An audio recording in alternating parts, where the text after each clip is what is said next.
Magandang umaga sa inyong lahat.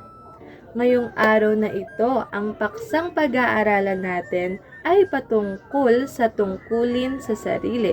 Kaya, samahan niyo akong aralin ito. Ang pagdadalaga at pagbibinata. Alam niyo ba na ang pagdadalaga at pagbibinata ay isa sa pinakamasayang mangyayari sa ating buhay.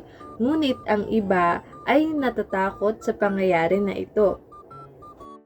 Alam niyo ba na pag tumutungtong na tayo sa pagdadalaga at pagbibinata ay ang tawag doon ay puberty stage.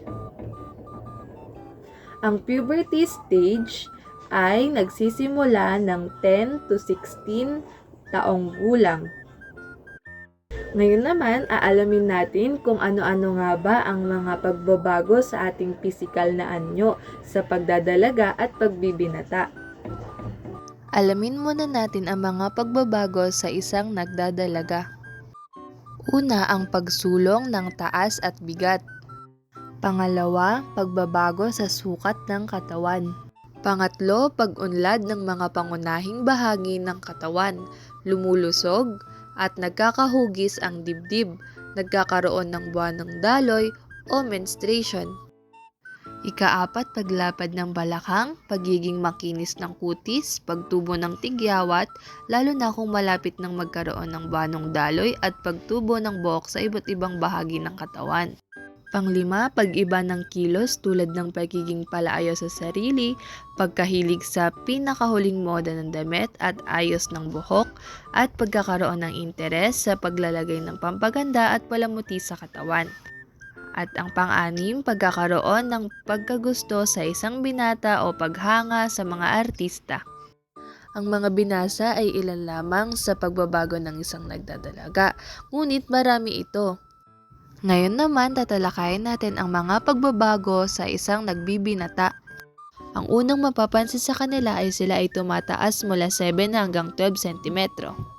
Mabilis ang pagtaas at pagbigat ng timbang sa gulang na 14 hanggang 19 na taon. Pangalawa, mabilis ang pag-unlad ng kalamnan na nagbibigay ng kakayahan sa paggawa ng mabigat na gawain. Sumunod ay unti-unting lumalaki at nagbabagong ganap sa kasariang panlalaki. Pang-apat, nagkakaroon ng tigyawat din at tinutubuan ng buhok sa iba't ibang bahagi ng katawan tulad ng sa kilikili at sa binti. Makikita rin ang pagtubo ng bigote.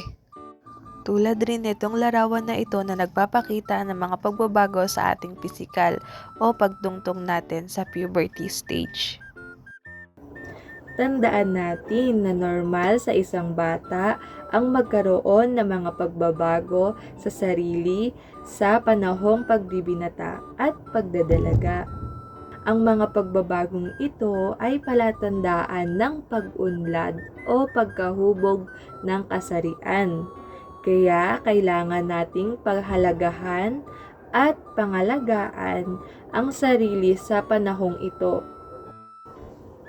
Kasama rin sa talakayan natin ngayon ang pangangalaga sa sarili.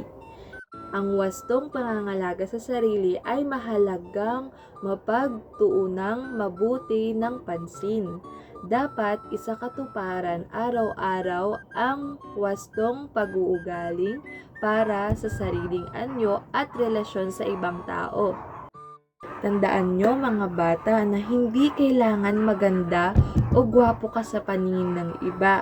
Ang mahalaga sa bawat tao ang pansariling kalinisan at kaayusan. At tungkulin ng bawat isa na pangalagaan ang kanyang pansariling kaayusan at kalinisan. Ito ang ilan sa wastong paraan ng pag-aayos at paglilinis sa sarili. Una ay ang pagligo. Dapat ugaliing maligo araw-araw para manatili tayong malinis.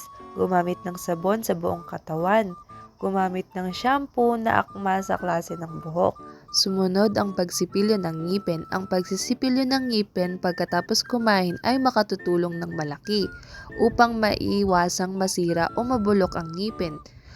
Gumamit ng toothpaste na may fluoride na angkop para sa mga bata.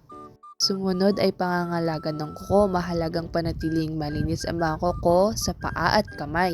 Iwasang isubo ang mga daliri sa bibig lalo na kung marumi ang kuko. Gupitin ang kuko sa paa at kamay isang beses sa loob ng 1 linggo. Gumamit ng nail cutter. Ayan ang ilan sa mga pinakamahalagang wastong paraan ng paglilinis sa sarili. Ngayon naman, aalamin natin ang wastong pag-uugali. Kaya narito ang ilang wastong pag-uugali na dapat mong taglayin.